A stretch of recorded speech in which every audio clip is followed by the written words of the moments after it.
Hello everyone, कैसे हैं आप सब और क्या हाल समाचार हैं आपके। देखिए सुबह सुबह मैं सो के उठा और एक ट्वीट देखकर मैंने कहा भैया अब ट्रेडर होने वाले हैं परेशान, क्योंकि ट्वीट की कहानी थी समथिंग बिग सून इंडिया और डालने वाले हिंडनबर्ग। और आपको पता है कि ये वही हैं जिन्होंने अदानी की लगाई थी, जिसके कारण एक्चुअली रिटेल इन्वेस्टर का जबरदस्त नुकसान हुआ।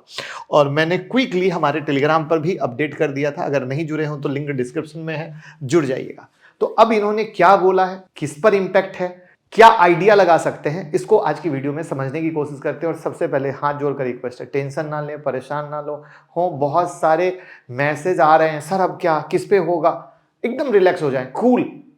सैटरडे संडे को परिवार के साथ एंजॉय करें। और चलिए शुरू करते हैं कि भैया मामला क्या है।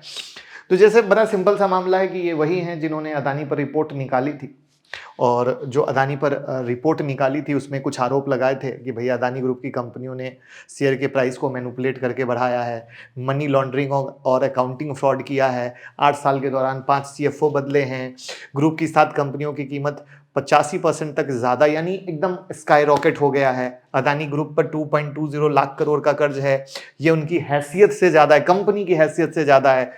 मॉरिशस और दूसरे देश की कंपनियों में पैसे भेजे, उन कंपनियों ने अदानी के शेयर खरीदे कर करके इन्होंने इल्जाम लगाए। और आपको पता है क्या भयंकर वाला कोहराम मचा, क्या भयंकर वाला अदानी का नेटवर्थ भी गिरा और किस तरीके से रिटेल भाई को भी लॉस हुआ। फिर मामला बढ़ा, फिर इन्होंने एक चीज कहा कि सेबी बचा रहा है, तो सेबी ने अपनी जिम्मेदारी की उपेक्षा की। ऐसा प्रतीत होता है कि वो धोखाधड़ी करने वालों से इन्वेस्टर की रक्षा करने के बजाय धोखाधड़ी करने वालों की रक्षा करने के लिए अधिक प्रयास कर रहा है, ऐसे आरोप लगे।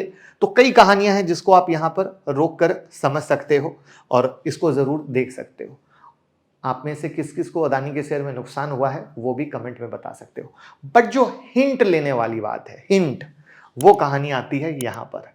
जब ये मामला लंबा खींचा, अदानी के शेयर भी वापस से रिकवर कर गए, तो यहां पर हिंडनबर्ग ने कहा कि भैया उदय कोटक की जो स्थापित ब्रोकरेज फर्म है, उन्होंने ऑफशोर फंड स्ट्रक्चर बनाया जिसका इस्तेमाल उसके पार्टनर्स ने अदानी ग्रुप के शेयर को शॉर्ट सेल का फायदा उठाने के लिए किया। और सेबी ने नोटिस में केवल केएम अपॉर्चुनिटी फंड का नाम रखा और कोटक के नाम को संक्षिप्त में KMIL छिपा दिया।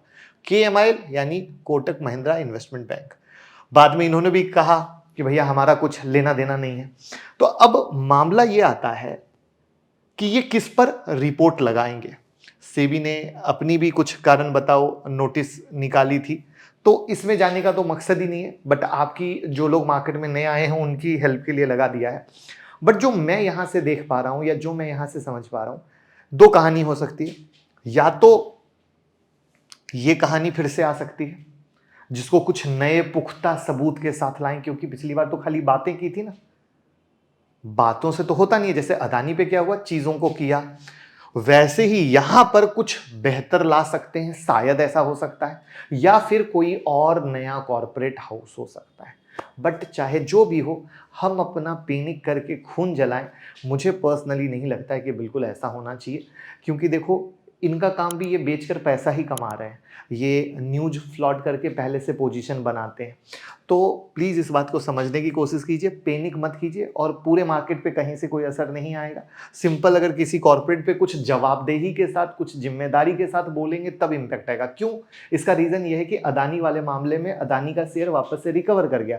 तो जो पहली बार कंडीशन हुई थी, जो पहली बार पैनिक का कंडीशन हुआ था, वो दूसरी बार वैसा कंडीशन नहीं होने की उम्मीद है। क्योंकि अब इन्वेस्टर जाग गए हैं, अब इन्वेस्टर को समझ में आ गया कि नहीं भैया, कोई आया बंदा, डराया, स्टॉक गिरा और फिर स्टॉक रिकवर कर गया। तो दिस इज द पार्ट जहां पे एक बहुत बड़ा गैप है। यानी सडनली कोई इंसान, नया इंसान आके थप्पड़ मारता है तो हम अचकचा जाते हैं, बट सडनली वही इंसान वापस से आपके सामने आके खड़ा होता है तो आप अलर्ट मोड में रहते हैं। तो प्लीज अनाप शनाप इधर उधर जाके कोई भी पोजीशन क्रिएट करने की कोशिश मत कीजिएगा।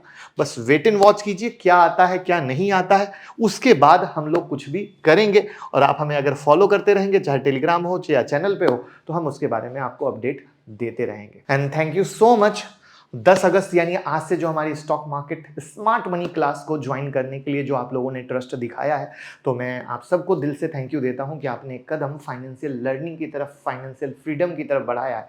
तो हम भी आपको बहुत अच्छे से मेहनत से सिखाएंगे, जिससे इंट्राडे, स्विंग, पोजिशनल ट्रेड आप सब कुछ कर सकते हैं। आपको डरने की ज़रूरत नहीं है। और स्पेशली इस तरह की जो न्यूज़ आती है और आप पैनिक क्रिएट करते हैं, एजुकेशन के बाद तो कोई भी हालत में, चाहे किसी की भी न्यूज़ आए, चाहे हिंडनबर्ग की आए या किसी की न्यूज़ आए, आप कभी पैनिक क्रिएट नहीं करेंगे, क्योंकि आपको पता होगा मार्केट क्या कह रहा है, कैसे कह रहा है और इन चीज़ों से कैसे डील किया जाता है। और अगर स्टिल आपने बुक नहीं किया और आप इंटरेस्टेड हैं, तो इस नंबर पर कॉल कर लीजिए 9708094321, जिसे सीखेंगे तभी कमाएंगे।